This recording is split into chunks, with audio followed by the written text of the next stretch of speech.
La Escuela del Alma, capítulo 28. Devoción.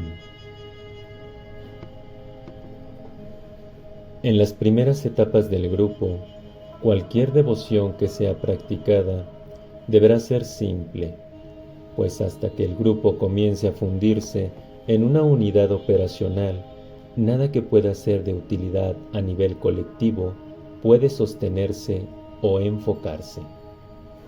Por lo tanto, el proceso de preparación para formar un receptáculo comunal que pueda contener el rocío del cielo, como es llamado tradicionalmente, requiere de etapas definidas, comenzando con el modelo más simple de devoción individual. Sin duda, varias personas que ingresan al grupo ya tienen prácticas devocionales que se dejarán a un lado a menos de que existan razones excepcionales que forman parte de las prácticas religiosas diarias, como las oraciones del Shema para un judío o la oración del Padre Nuestro para un cristiano devoto. El propósito es lograr que el grupo empiece en el mismo nivel para obtener un sentido de unidad en el objetivo, así como para aprender una técnica específica, porque contrariamente a la creencia común, uno debe aprender a rezar. La mayoría aprendemos la forma externa de la oración por imitación. Las palabras del servicio en la sinagoga y en la iglesia dejan de tener significado, lo que conduce a quien está en busca de Dios a indagar en cualquier otro sitio un medio verdadero para comunicarse con el Creador. Esta es la razón por la cual tantos occidentales profundamente religiosos se encuentran entre los grupos sufís o budistas y no dentro de sus propias comunidades judías y cristianas. Cualquier otro método practicado por el estudiante deberá ser descontinuado o conservado como práctica estrictamente privada.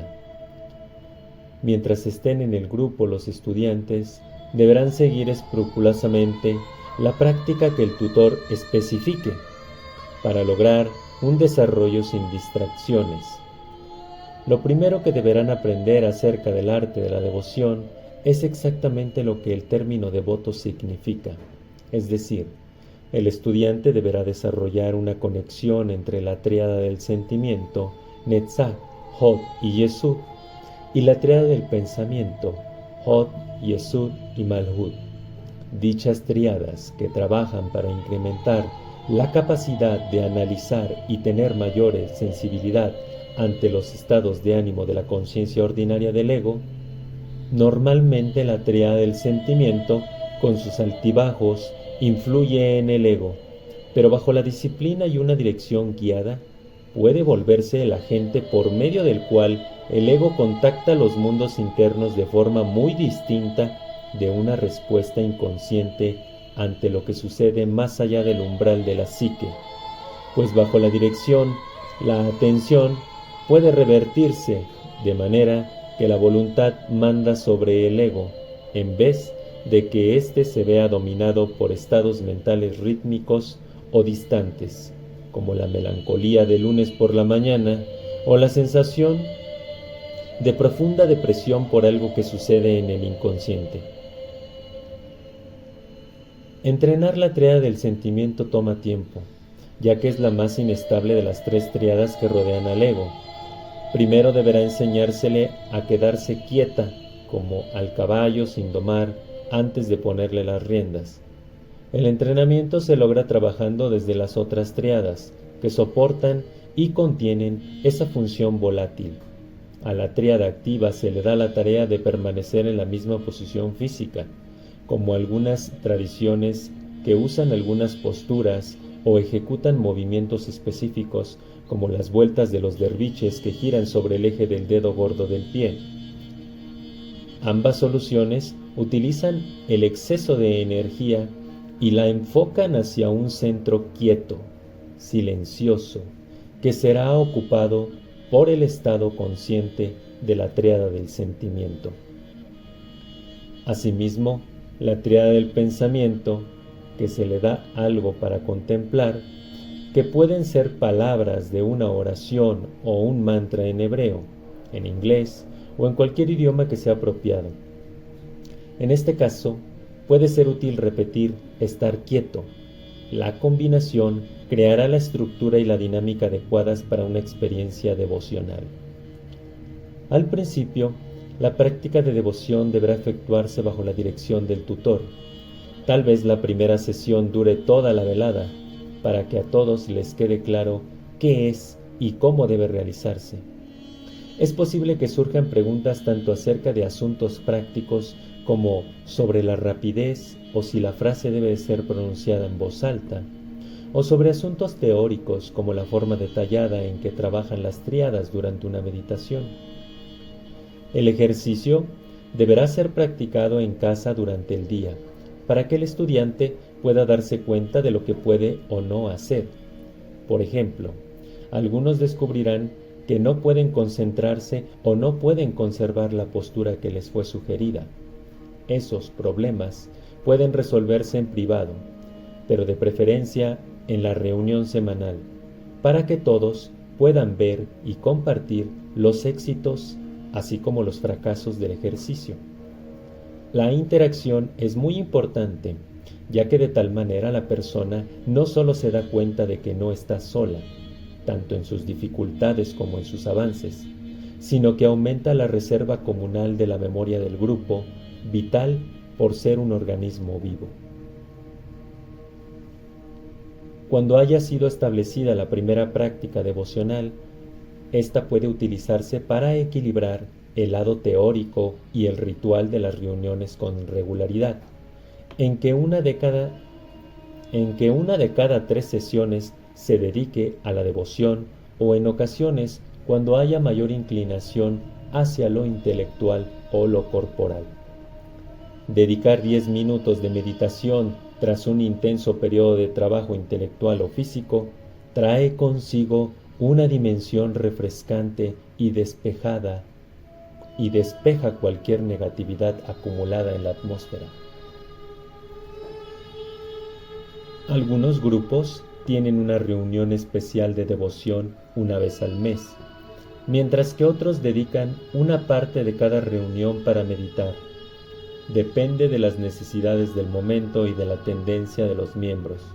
Por ejemplo, algunos grupos interesados en la contemplación tendrán solo un corto periodo devocional antes de entablar la conversación. Sin embargo, en tales casos es recomendable no minimizar la práctica devocional para no trastornar el equilibrio y el grupo no se convierta solo en una sociedad de debate que hace algo de trabajo práctico. El sentimiento también deberá estar presente.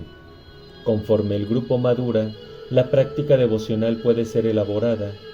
Con esto decimos que la profundidad de las técnicas de meditación se incrementa, pero no solo en su forma externa, como comúnmente sucede.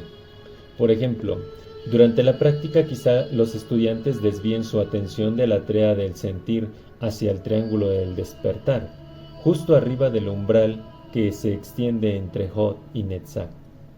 Esto hace que, mientras meditan, pueden notar sus procesos psicológicos y al mismo tiempo estar conscientes de su parte física.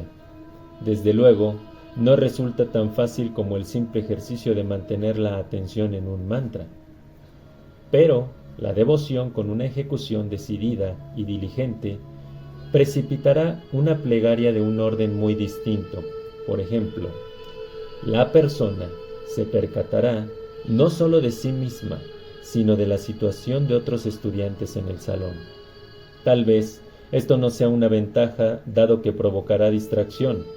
Sin embargo, con el tiempo, la presencia de los demás realzará la meditación personal y comunal y además aportará mayor poder a cualquier plegaria del grupo, razón por la que existen las iglesias, las sinagogas y las mezquitas. Por desgracia, la mayor parte de las congregaciones han olvidado la verdadera razón de sus reuniones, que casi siempre resultan situaciones sociales o tribales. Pese a que existen individuos notables que alcanzan gran profundidad o altura por sí mismas, la mayoría tenemos que trabajar en grupo para elevar nuestras oraciones. Por tanto, el esfuerzo colectivo permite incluso a quien tiene menor desarrollo espiritual ser elevado mediante el poder generado por una congregación. Este era el propósito original de las agrupaciones religiosas. Más tarde, el grupo podrá desarrollar prácticas devocionales específicas, que pueden diseñarse para una sola ocasión o acumularse durante algunos meses hacia un clímax quizá con base en una festividad religiosa. Dichas celebraciones fueron diseñadas y programadas específicamente para que correspondieran con ciertas épocas del año, cuando ciertos equilibrios de energía cósmica y espiritual estuvieran presentes. Desde luego que tales prácticas de devoción deberán estar relacionadas con los principios cabalísticos para que puedan existir una resonancia ordenada de acuerdo con las leyes del universo. Por ejemplo, una meditación hecha al amanecer puede iniciarse con la conciencia en Malhut, el mundo físico, empezando con los 4 elementos. La meditación puede hacerse experimentando cada estado de la materia por cómo permanece, fluye, vuela o irradia a través del cuerpo. La siguiente etapa puede ser situar la atención en el ego, sus tríadas circundantes y sus funciones.